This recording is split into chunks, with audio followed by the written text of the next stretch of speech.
সোহেল ইবনে ইউসুফ, সবাই সাপোর্ট দিবেন, ফলো করবেন, কারণ আমিও আপনাকে সাপোর্ট করবো। ঠিক আছে। আরে রাত 3টা বেজে গেছে রে, তাহাজ্জুদ করবো কখন? যাই তাড়াতাড়ি মসজিদে যাই, যা তাহাজ্জুদটা পড়ে ফজরের আজান দিয়ে নামাজ পড়ে তারপরে একবারে আসবো। এখনো অনেক রাত আছে, যাই তাড়াতাড়ি গিয়ে অজুটা করে নামাজটা পড়ে নেই, তারপরে আজানটা দিবনি।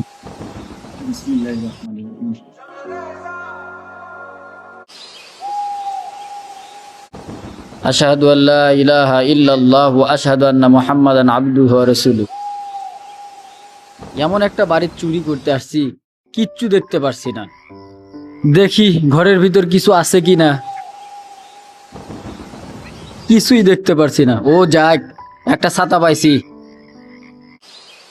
ও মাই গড, একটা দাও পাইছি, একটা মুড়ির মগ পাইলাম, সাথে একটা অনেক বড় ডিশ পাইছি। যাক, কালকে এগুলো বিক্রি করে আমার দিনটা চলে যাবে। যাই, একটু তাড়াতাড়ি যাই, ফজরের আজান তো দিয়েই দিবে। আল্লাহ রে, ফজরের আজান তুই দিয়ে দিল। যাই, এগুলো কোথাও একটু লুকিয়ে রাখি। মসজিদ তো পায়ে গেলাম, এগুলো রাখি কোথায়? ঘর তো পায়ে গেছি, এখানে রাইখা উদুতে নামাজ পড়ে তারপরে নিয়ে যাবো। যাই উদুটা দেই, এখনো তো কেউ আসেনি, তাই নামাজটা পড়ে নেই।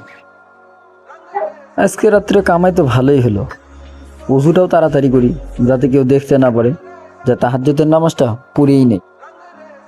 আল্লাহুম্মা আফতাহলি আবওয়াবা রাহমাতিক। লাইটটা দেই, দিয়ে নামাজটা পড়ে নেই।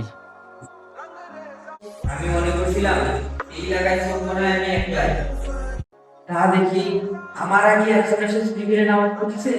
যাই তাড়াতাড়ি নামাজ পড়ি।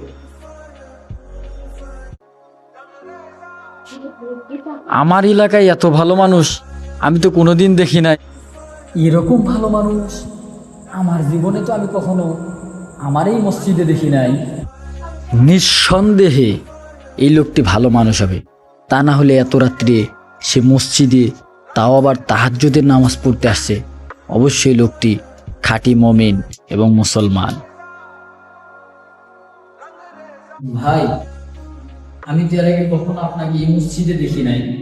ভাই, কাজের ব্যস্ততায় আসতে পারি। ভাই, এখন থেকে তুমি মসজিদে এসে 5 ওয়াক্ত নামাজ পড়বে, এতে করে তোমার জীবনের গুনাহ খাতাগুলো মাফ হবে, তোমার পরিবার শান্তিতে থাকবে। আর শুধু তাই নয়, রাসূল সাল্লাল্লাহু আলাইহি ওয়াসাল্লাম বলেছেন, যেই ব্যক্তি 5 ওয়াক্ত নামাজ গুরুত্ব সহকারে পড়বে, আল্লাহ তাআলা তার রিজিকে ফয়সালা করে দিবেন। আমি আর কখনো চুরি করবো না। আমিন।